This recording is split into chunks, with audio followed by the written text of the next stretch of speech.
যতই দিন যাচ্ছে নির্বাচন ঘনিয়ে আসছে এবং নির্বাচনকে কেন্দ্র করে নানা ধরনের প্রচারণা চলছে এবং এই নির্বাচনে আমি তিনটা পক্ষকে কিন্তু দেখতে পাচ্ছি।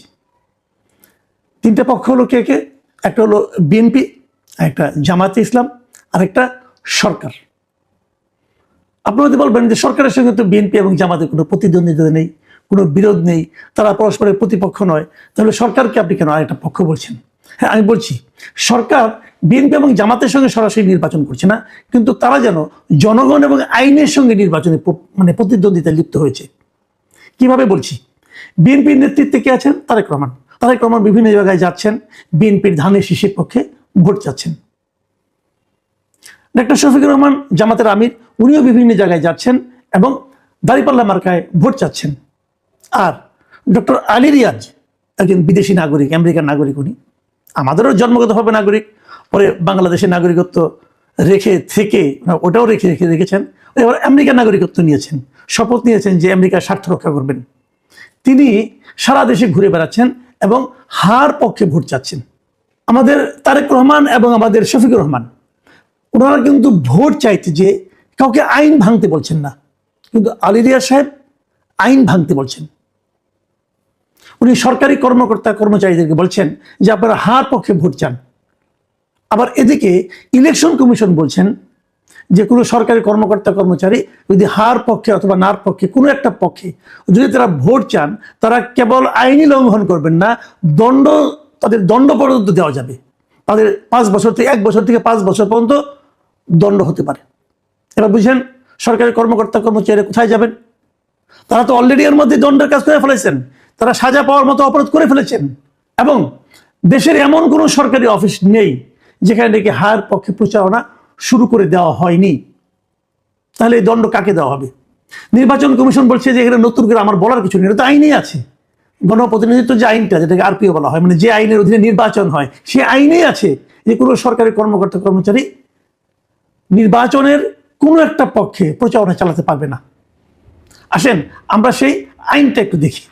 সেই আইনটাতে কি বলা আছে? গণপ্রতিনিধিত্ব আদেশ 1972 এর 86 অনুচ্ছেদে কি বলা আছে?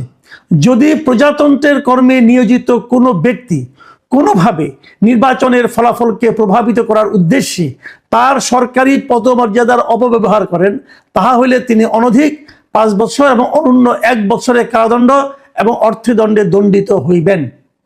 ক্লিয়ার কথা? তাহলে তারা তো অলরেডি প্রভাবিত করা শুরু করেছে, তারা হার পক্ষে প্রভাবিত করা শুরু করেছে। এতে প্রত্যেকের তো মিনিমাম 1 বছরের শাস্তি হবে। আলী রিয়াজ কি শাস্তি কমাতে পারবেন? ওনার আমেরিকার প্রভাব খাটিয়ে পারবেন? এই যখন ঘটনা দেখেন, আলী রিয়াজ কি করতেছেন? আলী রিয়াজ সাহেব উনি আবার এখন মন্ত্রী পদমর্যাদা আছেন। উনি দেখেন ওনার, আমি গতকাল 3 দিনের একটা ইতিহাস দিচ্ছি আপনি, 3 দিনের ওনার অকর্মকাণ্ড। বুধবার দিন আজকে এফডিসিতে একটা ডিবেট ফর ডেমোক্রেসি একটা অনুষ্ঠান হয়েছিল, সেখানে উনি উপস্থিত থেকে বলেছেন গণভোটে হা জয়যুক্ত হলে তারুণ্যের স্বপ্ন বাস্তবায়ন হবে, উনি বলেছেন। আগের দিন উনি জাতীয় জাদুঘরের মিলনায়তনে গণভোটের প্রচার ও ভোটার উদ্বুদ্ধকরণের উদ্দেশ্যে সনাতন ধর্মাবলম্বীদের সঙ্গে একটা মত বিনিময় করেছেন। সেখানে বসে উনি বলেছেন যে বহু জাতিগোষ্ঠী ধর্মের স্বীকৃতি সংবিধানে রাখতে গণভোটে হাকে বিজয়ী করুন। উনি প্রচার চালিয়ে যাচ্ছেন। কিন্তু তারপরে উনি শনিবার দিন সিলেটের বিভাগীয় ক্রীড়া কমপ্লেক্সে বিভাগীয় কমিশনারের কার্যালয়ে একটা গণভোটের প্রচার ও উদ্বুদ্ধকরণের অনুষ্ঠান হয়েছিল। সেখানে উনি বলেছেন ব্যক্তির একক ক্ষমতা নিয়ন্ত্রণে হা ভোট দিন, উনি বলছেন। ইন্টারেস্টিং হলো এগুলো হয়তো উনি বলছেন, এখানেও আইন ভঙ্গ করছেন উনি। তারপরে আমি ধরে নিলাম উনি উপদেষ্টা, উনি এটা বানিয়েছেন, ওনার খুব আবেগ আছে পেছনে, ঠিক আছে মানলাম। কিন্তু প্রত্যেকটা জায়গায় উনি কিন্তু প্রচারণা চালানোর জন্য সরকারি কর্মকর্তা কর্মচারীদের নির্দেশ দিয়েছেন। এবং আপনি গেলে দেখবেন প্রত্যেকটা সরকারি অফিসে, প্রাইমারি স্কুলে, সরকারি প্রাথমিক বিদ্যালয়ে আপনি দেখবেন বড় বড় করে বিলবোর্ড, বড় বড় করে ব্যানার টাঙানো আছে যে হাতে ভোট দিন। করলেনটা কি? আমি যে গণপ্রতিনিধিত্ব আদেশের কথা বলছি, নির্বাচন কমিশনও কিন্তু এই ব্যাপারে এখন মুখ খুলতে শুরু করেছে। গতকালকে আমি দেখলাম কালের কণ্ঠে দুজন নির্বাচন কমিশনার বলেছেন, তাদের দুজনের বক্তব্যের উপর ভিত্তি করে কালের কণ্ঠে একটা নিউজ করেছে, এবং সেই নিউজের শিরোনাম হলো সরকারি চাকুরেরা কোনো পক্ষ নিতে পারবেন না।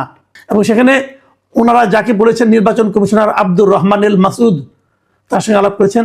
এবং এই ভদ্রলোক কি বলেছেন? এই ভদ্রলোক বলেছেন যে সহকারী রিটার্নিং অফিসার, প্রিজাইডিং ও পোলিং অফিসাররা তো বটেই, কোনো সরকারি কর্মচারী কর্মকর্তারা হার পক্ষে দেন বা ভিড় বিপক্ষে না ভোট দেন এটা বলতে পারবেন না, এটা একেবারেই নিষেধ। এবং তিনি আবার একটু মাঝখানে একটু মানে আপনার একটু আপোষ করার চেষ্টা করেছেন। উনি আপোষ করে ওনাকে প্রশ্ন করা হয়েছিল যে তাহলে যে উপদেষ্টারা করছেন তার কি হবে, তখন তিনি সেটা ব্যাখ্যা দিয়ে বলেছেন যে আপনারা হয়তো প্রশ্ন করবেন উপদেষ্টা মহোদয়রা তো ভোটের পক্ষে প্রচার করছেন। আমি বলবো উপদেষ্টা মহোদয়রা সরকারি চাকুরে নন, তারা পাবলিক সার্ভেন্ট। আমি এখনো বুঝি নাই যে সরকারি চাকুরি আর পাবলিক সার্ভেন্টের মধ্যে পার্থক্যটা কি। যাক, উনি বলেছেন, শুনি কি বলেছেন। উনি ব্যাখ্যা দিয়েছেন গভর্নমেন্ট সার্ভেন্ট বা প্রজাতন্ত্রের কর্মচারী নন, কাজেই উপদেষ্টারা গণভোটে হার পক্ষে বলতে পারবেন। ওনারা নিজেরাই জাতির জন্য অনেক টাকা পয়সা খরচ করে এই বিষয়ে একটা উদ্যোগ নিয়েছেন, সে কারণে উপদেষ্টাদের ভোটের পক্ষে প্রচার চালাবে, এটাই বাস্তবতা। কিন্তু সরকারি কর্মকর্তা কর্মচারীরা তা পারবেন না। যাক, উনি যেটা বলেছেন উপদেষ্টাদেরকে এক ধরনের ছাড় দেওয়ার চেষ্টা করেছেন, কিন্তু আমি ছাড় দেব না। আমি বলবো যে উনি এটাও ভুল বলেছেন যে সরকারি মানে প্রজাতন্ত্রের কর্মচারী, গভর্নমেন্ট সার্ভেন্ট এবং পাবলিক সার্ভেন্ট, আমি এর মধ্যে কোনো পার্থক্য দেখি না। আমি এটার মধ্যে কোনো পার্থক্য দেখি না, সবাই পাবলিক সার্ভেন্ট। গভর্নমেন্ট সার্ভেন্ট আবার কি? গভর্নমেন্ট থেকে শোনা ভাই, গভর্নমেন্ট তো পাবলিক। গভর্নমেন্ট ইটস এ গভর্নমেন্টের ওনারকে, একটা সরকারের মালিক কারা? জনগণ। সরকার চলে কার টাকায়? জনগণের টাকায়। তো জনগণের টাকায় যারা চলে তারা সবাই পাবলিক সার্ভেন্ট। ভাই এগুলি এই 7-5 বুঝে লাভ নাই। ইলেকশন কমিশনার হয়েছেন ভাই, আমি একটা কথা বলি আপনাদেরকে, আমি মনে করি এই ইলেকশন কমিশন যে আসলে একটা মেরুদণ্ড সম্পন্ন ইলেকশন কমিশন, সেটা প্রমাণের একটা সুবর্ণ সুযোগ এরা হারাচ্ছে। যেই দিন থেকে আলী রিয়াজ এই অপকর্ম শুরু করেছেন, সারা দেশে ঘুরছেন ফিরছেন এবং তার পিছনে পুরো গভর্নমেন্ট ঘুরতেছে, পুরো সরকার আলী রিয়াজকে সাপোর্ট দিয়ে যাচ্ছে। তারেক রহমান যখন যেখানে যান তার সঙ্গে পুরো বিএনপি যায়, ডক্টর শফিকুর রহমান যখন যেখানে যায় তার পেছনে পুরো জামাত ইসলাম যায়, আর আলী রিয়াজ এই আমেরিকান নাগরিক আলী রিয়াজ যখন যেখানে যায় তার পিছনে পুরো গভর্নমেন্ট যায়। আলী রিয়াজের কথা মতো গভর্নমেন্ট চলছে এবং গভর্নমেন্ট একটা আইন লঙ্ঘন করতেছে। এই কথার মধ্যে আর কোনো আলোচনা নাই রে ভাই, আপনারা আলোচনা করেন সারাদিন, but this is reality. Ali Riaz এই গভর্নমেন্টটাকে একটা ফানি একটা মানে সাবজেক্ট বানিয়ে দিছে, সারা দুনিয়ার কাছে একটা হাস্যকর সরকারে পরিণত করছে। আলী রিয়াজ যত যাই করেন না কেন, এই ব্যাপারে কিন্তু দেশের আইন বিশেষজ্ঞ, নির্বাচন বিশেষজ্ঞ, তারা কে কি বলেছেন আপনারা দেখুন।